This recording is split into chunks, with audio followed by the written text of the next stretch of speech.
When we say world in motion, it is creating a living experience somewhere that you believe exists rather than just a piece of geometry. You know, you can hear the wind going through the trees, but Yep. the fact that you can actually see things move, it's just layering and layering of effects that add to that kind of finished visual. So obviously, the waves are crashing in the world, and you've got the ship kind of riding on the waves. So we've got like the ropes swinging in the kind of the air as it crashes across the waves, and you've got the filling of the ship when obviously you've got a leak on the ship and the water starts to rise. It feels like it's sloshing about. Yeah. So it feels like things have got gravity in a sense, and there's physics within this world.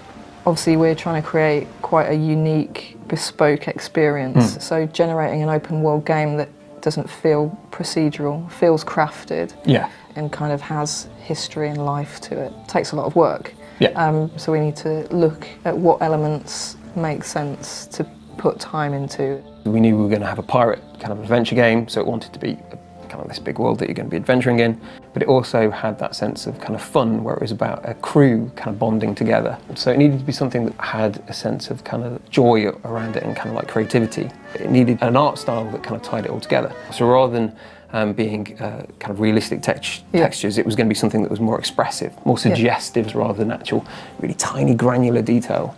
And by doing that, we just kind of like pulled a lot of that small detail out. Yeah. And that just meant that we could fill this world with all this kind of interest, and it just didn't get bogged down or heavy. We spend a lot of time looking at action from like mid to long distance. Yes. So that kind of mid to long distance read of shapes, silhouettes was key. But Pulling back, it's about that big block colours or big block shapes. Yeah. So you can see that ship on the horizon, and it's got that really nice kind of form.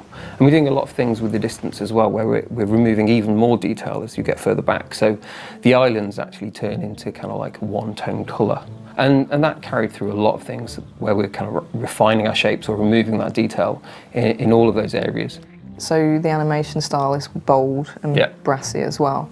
It's quite pushed because you want all the different characters, shapes and sizes to have a different feel to them, to be unique in themselves. Yes, so each one's got its own unique animation, and that's for male and female. So we are putting a lot of effort into getting movement within our world. It was very important.